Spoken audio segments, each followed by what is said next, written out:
जब आप जानते हैं, आप यूपी से हैं, मध्य प्रदेश से हैं, बिहार से हैं, कि वहाँ कोई स्कूल में, सरकारी स्कूल में टॉयलेट नहीं है, वहाँ गरीब बच्चों से झाड़ू लगाई जाती है, पढ़ाई नहीं होती है, इसीलिए लोग अपने बच्चों को भेज नहीं रहे हैं। तो सरकार क्या कर रही है? ये भारतीय जनता पार्टी की सरकार और इनकी जो राज्यों में सरकार है वो। आप सभी सेविकाओं सहायिकाओं से ये रिक्वेस्ट है कि जितना हो सके इस वीडियो को लाइक जरूर कीजिएगा। हमारी बहुत ही सक्रिय, बहुत ही बहादुर साथी जो आपके नेता हैं, मंच पे बैठे हैं, सिंधु और उषा, और हमारी यूपी की बीना भी हैं, और मेरी तमाम बहनें जो दूर दूर से आई हैं, मेरे ख्याल से केरला से आई हैं, शायद कश्मीर से भी आई होंगी, पता नहीं, लेकिन भारत का थोड़ा बहुत चित्र यहाँ दिखाई दे रहा है।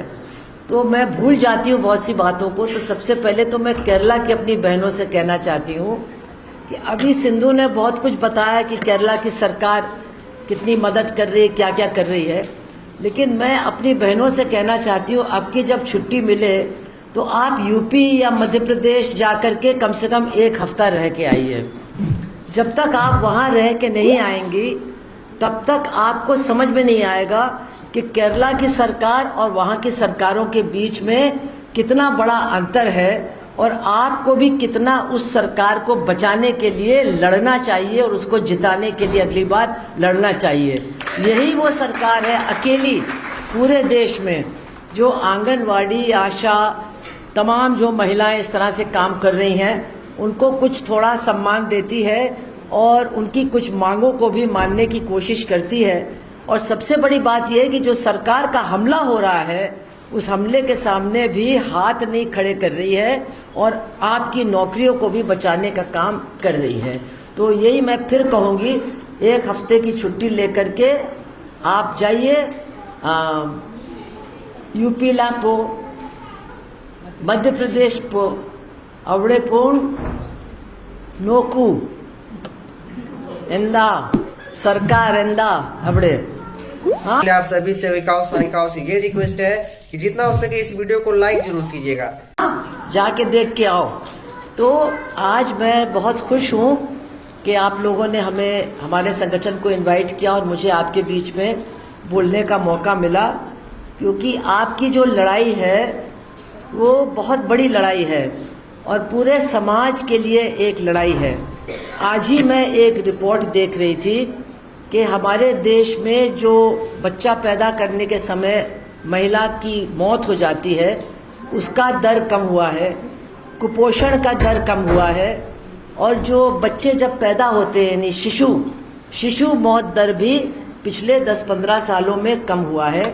और उस रिपोर्ट में साफ साफ कहा गया है कि ये जो स्कीम वर्कर्स हैं और उनका जो काम है, उनका जो योगदान है, उसकी वजह से ये महिलाओं की स्थिति, बच्चों की स्थिति, कुपोषण की स्थिति कुछ बेहतर हुई है। लेकिन आप देखिए किस तरह की क्रूर और जन विरोधी सरकार है, जो उसको कोई चिंता नहीं है बच्चे भूखे मर जाएं, महिलाएं पैदा करते समय बच्चे को मर जाए, गरीबों की हालत ख़राब हो जाए। और आज हमारा जो पूरा देश देख रहा है आपके योगदान को, केवल सरकार उस योगदान को देख नहीं रही है, और अगर देख रही है तो उसको वो योगदान अच्छा नहीं लगता है।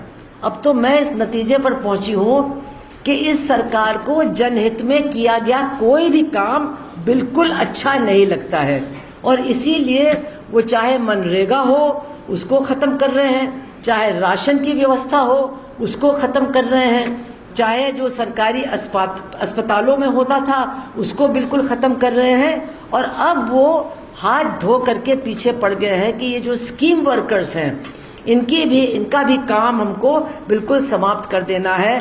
पता नहीं ये किसी बाबा जी को दे देंगे ये काम, और उसके साथ खूब सारा पैसा भी दे देंगे, जैसा कहीं कहीं उन्होंने मिड डे मील, आपको मालूम है, हरे कृष्णा वालों को दे दिया है।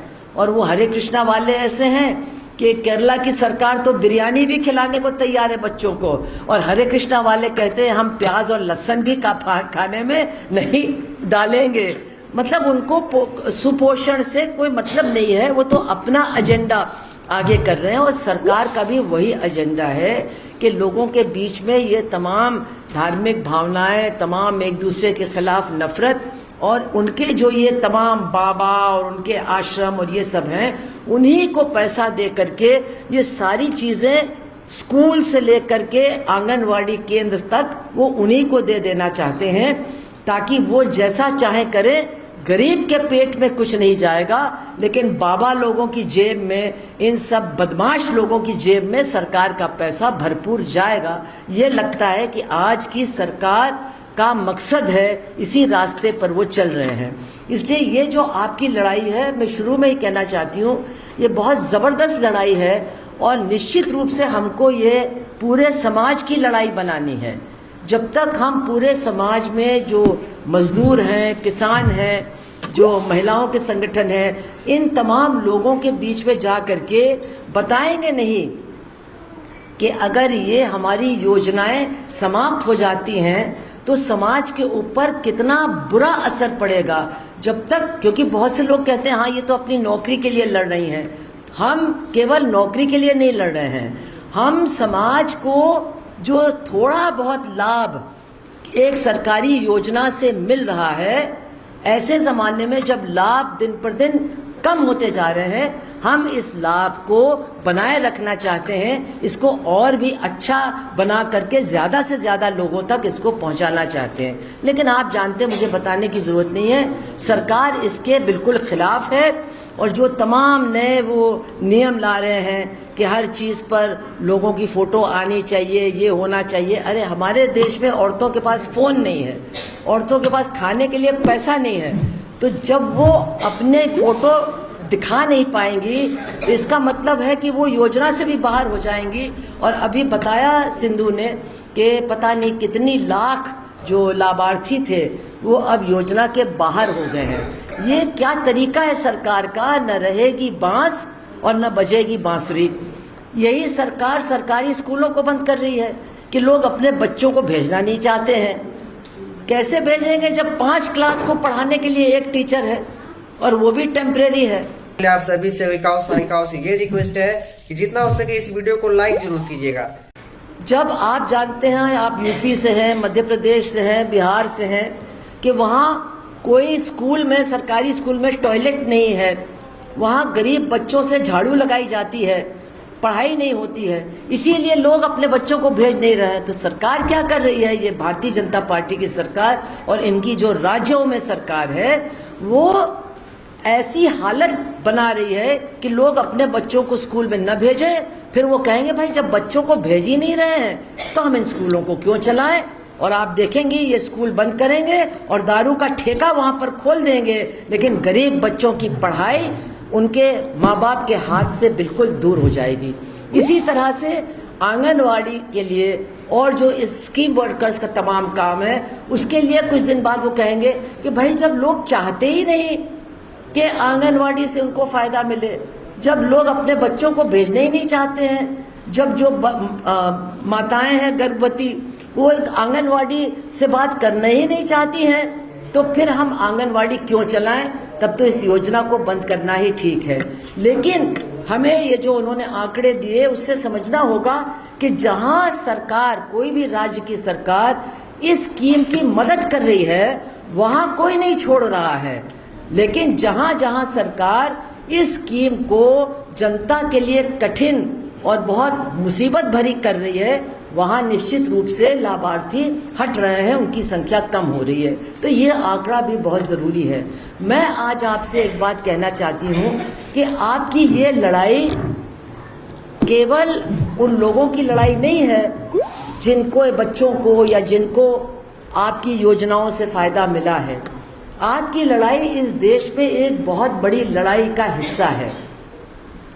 आप लोग सरकार के कर्मचारी हो, हालांकि वो मानते नहीं हैं आपको, तो कहते ये सेविकाएं हैं तो सेवा कर रही हैं और मान दे हम इनको देंगे, हम इनको तनख्वाह या वेतन तो देंगे नहीं। लेकिन जो भी हो, आप सरकार की कर्मचारी हैं, इसके साथ साथ आप महिला हैं।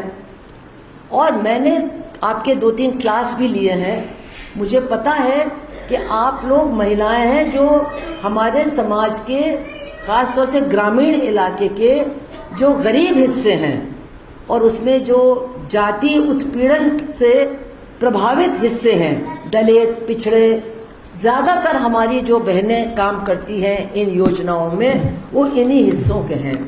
तो आपसे सरकार, ये जो सरकार दिल्ली में बैठी है, ये 4 तरह की दुश्मनी रखती है।